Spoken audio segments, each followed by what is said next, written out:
किसी गांव में एक परिवार रहता था जिसमें पति शेखर, पत्नी सुरभि और उनके 2 बच्चे, नन्ही बिटिया पायल और छोटा बेटा चिंटू थे। शेखर को शराब पीने की बुरी आदत थी और सुरभि दिन रात मेहनत करके घर चलाती थी। तभी शेखर आकर बोलता है, सुरभि, मुझे थोड़े पैसे दो। शेखर, मेरे पास पैसे नहीं हैं। मैंने पूछा नहीं कि हैं या नहीं, मैंने कहा कि मुझे पैसे दो। तुम्हें समझ नहीं आता? घर की हालत देखो, बच्चों की पढ़ाई, खाना पानी कैसे चलता है, और तुम्हें शराब के लिए पैसे चाहिए? ढाबे से जो कमाई होती है वो कहाँ जाती है? वो ढाबे की कमाई बच्चों की पढ़ाई, घर के खर्चे और तुम्हारी आदतों पर ही चली जाती है। कुछ बचता ही नहीं। इतना कहकर शेखर सुरभि को मारता है और घर से चला जाता है। पायल और चिंटू ये सब देखकर डर जाते हैं। माँ, पापा रोज तुम्हें क्यों मारते हैं? मेरे दोस्तों के पापा ऐसा नहीं करते। कोई बात नहीं बेटा, सब ठीक हो जाएगा। हमें भगवान पर भरोसा रखना चाहिए। सुरभि ढाबे पर जाती है और बच्चों को समझाकर स्कूल भेज देती है। लेकिन शेखर की शराब की आदत उसकी जान ले रही थी। मुझे पैसों की जरूरत है। हे भगवान, क्या करूं मैं? कहां से लाऊं पैसा? एक दिन शेखर सुरभि को बहुत मारता है। सुरभि बीमार पड़ जाती है। पायल और चिंटू से आते हैं तो माँ को बेसुध पाते हैं। माँ, उठो ना, हमें स्कूल जाना है। बेटा, आज मेरी तबीयत ठीक नहीं लग रही। माँ, आपको बुखार है।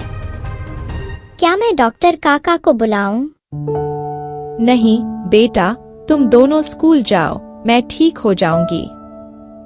बच्चे स्कूल चले जाते हैं, लेकिन सुरभि बेहोश हो जाती है। जब बच्चे वापस आते हैं तो देखकर घबरा जाते हैं। पायल दौड़कर डॉक्टर काका को बुलाती है। तुम्हारी माँ को बुखार है, इनका ध्यान रखना। मैंने इन्हें दवाई दे दी है, आराम करने दो। कुछ समय बाद सुरभि ठीक हो जाती है, लेकिन शेखर की आदतें नहीं बदलती।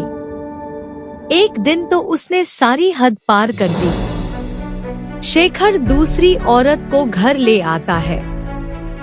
यह मेरी पत्नी है, अब से ये भी यहीं रहेगी। हे भगवान, मुझे क्या देखना पड़ रहा है? तुम्हें शर्म नहीं आती? मैं अभी जिंदा हूँ और तुमने दूसरी शादी कर ली। तुम मेरी जरूरतें पूरी नहीं कर सकती। सुरभि यह सहन नहीं कर पाती और वह बच्चों के साथ घर छोड़ने का फैसला करती है। वह ढाबा में रहने लगती है और ढाबा चलाने का सोचती है, पर ढाबा का राशन खत्म हो जाता है। उसको कुछ समझ में नहीं आता है। बच्चे भी बहुत भूखे और परेशान थे।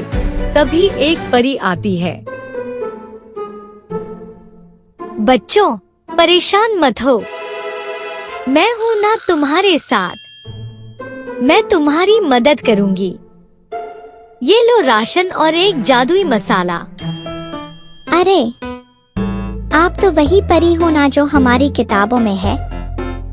और यह जादुई मसाला क्या है? क्या है जादू मसाला? हाँ, ये जादुई मसाला है। तुम इस मसाले से खाना बनाना और इसके स्वाद और खुशबू से ढाबे पर लोग खुद आकर खाएंगे। सुरभि, पायल और चिंटू परी के दिए मसाले से खाना बनाते हैं। उसकी खुशबू चारों ओर फैल जाती है। बहुत से लोग खाना खाने के लिए आते हैं और जल्द ही ढाबा मशहूर हो जाता है। शेखर और उसकी नई पत्नी ने जब सुना तो उनकी भी खाना खाने की इच्छा होती है। ये सब लोग इस ढाबे की इतनी तारीफ क्यों कर रहे हैं? शेखर ढाबे पर आता है लेकिन परी के जादू से उसके मुंह का स्वाद चला जाता है और उसे सब फीका लगता है। वहीं उसकी नई पत्नी खाने का स्वाद चखकर उसकी बहुत तारीफ करती है। मुझे तो कुछ खास नहीं लगा।